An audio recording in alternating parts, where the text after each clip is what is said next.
ಮಾತ್ರ ಮಹಿಮೆ ಪಡಲಿ. ಈ ವೇಳೆಯಲ್ಲಿ ಅದೇ ಧರ್ಮೋಪದೇಶ ಕಾಂಡಗಳಲ್ಲಿ 28ನೇ ವಾಕ್ಯಗಳಲ್ಲಿ ನಾವು ಧ್ಯಾನ ಮಾಡೋಣ. ನಾವು ದೇವರ ಮಾತಿಗೆ ಕಿವಿಗೊಡದೆ ಹೋದರೆ ಯಾವ ರೀತಿ ಅಶುಭಗಳು ಬರುತ್ತಂತ ನಾವು ಓದಿ ನೋಡೋಣ. ಆದರೆ ನೀವು ನಿಮ್ಮ ದೇವರಾದ ಯೆಹೋವನ ಮಾತಿಗೆ ಕಿವಿಗೊಡದೆ ನಾನು ಈಗ ನಿಮಗೆ ಬೋಧಿಸುವ ಆತನ ಆಜ್ಞೆ ವಿಧಿಗಳನ್ನು ಅನುಸರಿಸದೆ ಹೋದರೆ ಈ ಅಶುಭಗಳು ನಿಮಗೆ ಪ್ರಾಪ್ತವಾಗುವವು. ನಿಮಗೆ ಊರಿನಲ್ಲಿಯೂ ಅಡವಿನಲ್ಲಿಯೂ ಅಶುಭ ಉಂಟಾಗುವವು. ನಿಮ್ಮ ಪುಟ್ಟಿಗಳಲ್ಲಿಯೂ ಕೋನವಿಗಳಿಗೂ ಅಶುಭ ಉಂಟಾಗುವುದು. ನಿಮ್ಮ ಸಂತಾನ ವ್ಯವಸಾಯಗಳಿಗೂ ದನ ಕುರಿಗಳಿಗೂ ಅಶುಭ ಉಂಟಾಗುವುದು. ನೀವು ಕೆಲಸಕ್ಕೆ ಹೋಗುವಾಗಲೂ ಬರುವಾಗಲೂ ಅಶುಭ ಉಂಟಾಗುವುದು ಅಂತ ದೇವ್ರ ವಾರ್ತೆಗಳು ಹೇಳ್ತದೆ.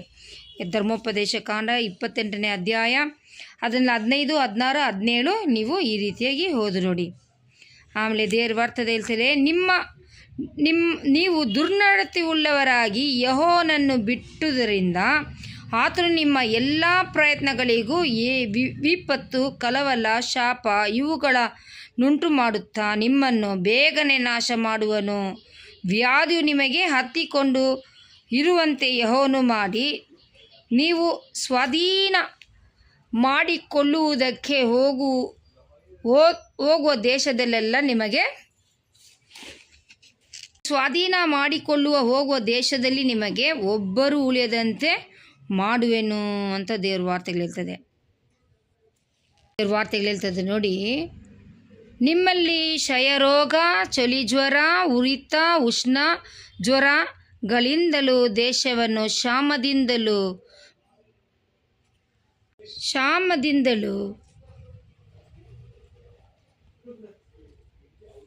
ಕಾಡಿಗೆ ಬಿಸಿಗಾಳಿಯಿಂದಲೂ ಬಾಧಿಸಲಾಗಿ ನೀವು ಸಾಯುವ ತನಕ ಇವು ನಿಮ್ಮನ್ನು ಬೆನ್ನತ್ತುವವು ಅಂತ ದೇವ್ರ ವಾರ್ತೆಗಳು ಹೇಳ್ತದೆ. ದೇವ್ರು ನಮ್ಮ ಮಾತ್ರ ಮಹಿಮೆ ಪಡಲಿ. ಇದು ವಾರ್ತೆಗಳು ಬಂದ್ಬಿಟ್ಟು ದೇವ್ರು ಬಂದು ನಮ್ಮನ್ನು ಎಚ್ಚರಿಸ್ತಾರೆ ಅಷ್ಟೇ ಹೊತ್ತು ನಮ್ಮನ್ನು ಕೈ ಬಿಡುವ ದೇವರಲ್ಲ. ಒಮ್ಮೆ ನಾವು ಆತನ ಕಡೆಗೆ ತಿರುಗುವಾಗ ಆತನು ನಮ್ಮನ್ನು ಇದರಿಂದೆಲ್ಲ ತಪ್ಪಿಸುವ ದೇವರಾಗಿದ್ದಾರೆ. ಈ ಎಲ್ಲೆಲ್ಲಿ ನಾವು ದೇವರಿಂದ ದೂರ ಆಗಿದ್ದೀರೋ ಈ ದೇವರ ಕಡೆಗೆ ನಾವು ತಿರುಗುವಾಗ ನಮ್ಮ ಸಂತಾನ ಆಗಲಿ, ನಮ್ಮ ದೇಶ ಆಗಲಿ ಎಲ್ಲನೂ ದೇವರು ಸುಖವಾಗಿ ನಮ್ಮನ್ನು ಇಡುವ ದೇವರಾಗಿದ್ದಾರೆ. ದೇವರು ನಮ್ಮ ಮೇಲೆ ಮನದುರುಗಿ ಐಗುಪ್ತ ದೇಶದಿಂದ ಯಾವ ರೀತಿ ಇಸ್ರೇಲ್ ಜನರು ದೇವ್ರಿಗೆ ಕೀಳ್ಪಡದೆ ಇರುವುದರಿಂದನೇ ಅವರು ಹೋಗಿ ಇಸ್ರೇಲ್ ಜನರಲ್ಲಿ ಅವ್ರಿಗೆ ಕೆಲಸದವರಾಗ್ಬಿಡ್ತಾರೆ. ದೇವ್ರ ಕಡೆ ತಿರುಗಿದಾಗ ದೇವರವ್ರನ್ನ ತಪ್ಪಿಸೋ ದೇವರಾಗಿದ್ದಾರೆ. ಇವೆಲ್ಲೂ ಸಹ ಎಷ್ಟು ಜನ ನಾವು ಈ ರೀತಿ ದೇವರಿಂದ